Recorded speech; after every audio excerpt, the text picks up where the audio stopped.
la politique du président Ibrahim Traoré et de ses compagnons du MPSR2 se caractérise pour moi par 4 grands mots. Premièrement, c'est une politique de vérité. Deuxièmement, c'est une politique de justice. Troisièmement, c'est une politique de solidarité. Et quatrièmement, c'est une politique d'action. D'abord, politique de vérité. Il a remis à sa place la compréhension de la déstabilisation de l'Afrique actuelle.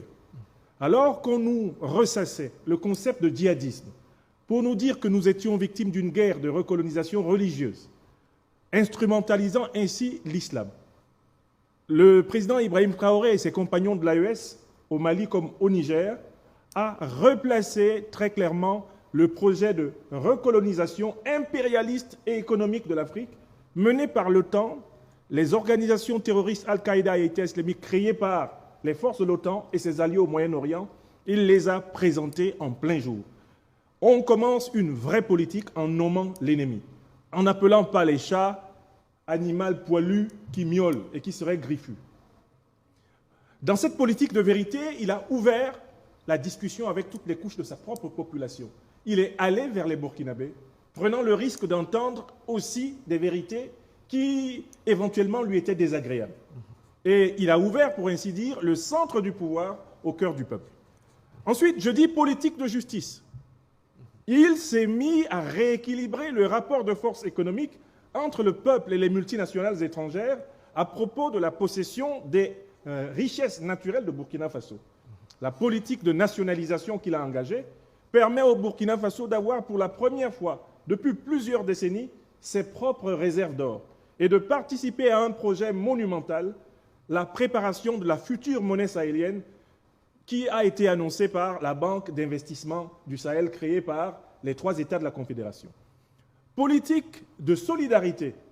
Il s'engage à faciliter par toutes les réformes possibles la vie aux Burkinabés les plus pauvres, les plus vulnérables, en commençant par ceux qui sont les plus frappés par le terrorisme, ceux qui sont les plus frappés par les déplacements. Il leur rend leurs terres. Vous avez parlé de 72% des terres désormais reconquises. Enfin, je parle d'une politique d'action.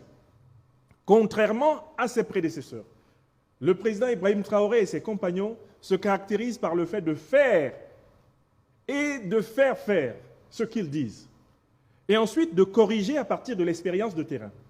Nous voyons de l'extérieur cette politique-là comme le retour, en quelque sorte, d'un véritable pragmatisme social, instruit par l'expérience. Et cela lui vient, je pense, de sa formation scientifique.